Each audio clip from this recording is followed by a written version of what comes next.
You should buy the BMW M5 Touring over the sedan. First drive review. The M5 sedan and Touring are virtually identical, but the wagon is a more interesting proposition for a few reasons. If you're expecting to hear that driving the 2025 BMW M5 Touring is patently different than driving the M5 sedan, sorry to disappoint. Sure, there are some differences to the spring rates and chassis tuning to account for the long roof's slightly heavier weight, but the intent is to make the two cars feel the same. Mechanically, it's the exact same car I reviewed just a few weeks ago. That means it has the same twin-turbocharged 4.4-liter V8 combined with the plug-in hybrid system, still making 717 horsepower and 737 pound-feet of torque. It's paired to the same all-wheel drive system and the same 8-speed automatic. All the same, like the sedan, the Touring is ballistically fast in a straight line and too isolating to feel like it's ever working on a back road. The ride quality is still excellent on smooth and slightly imperfect pavement, no matter the damper settings. And the steering is still that new BMW normal, a quick rack with little feel. And it still has the same gorgeous interior. The Touring is also 140 pounds heavier than the sedan, weighing in at 5,530 pounds.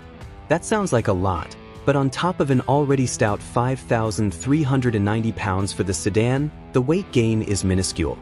Like the sedan, the Touring is ballistically fast in a straight line and too isolating to feel like it's ever working on a back road. The ride quality is still excellent on smooth and slightly imperfect pavement, no matter the damper settings. And the steering is still that new BMW normal, a quick rack with little feel. And it still has the same gorgeous interior. The Touring is also 140 pounds heavier than the sedan, weighing in at 5,530 pounds. That sounds like a lot, but on top of an already stout 5,390 pounds for the sedan, the weight gain is minuscule. This is, for intents and purposes, the same M5. It's a grand touring wagon, the perfect car for long blasts on the highway to the coast of France with your family. That means you'll be choosing your M5 because of the body style, not because of how they drive. And if it were me, it'd be the wagon all day every day for a few reasons. First, the wagon basically gets rid of any argument for buying the XM, which shares the M5's powertrain. Judged against the XM, the M5 Touring looks better, drives better, and weighs nearly 500 pounds less. By comparison, this is the lightweight. Second, the wagon just looks great, especially from that rear three-quarter angle. That's a theme common with any of the fast wagons and their sedan counterparts, though.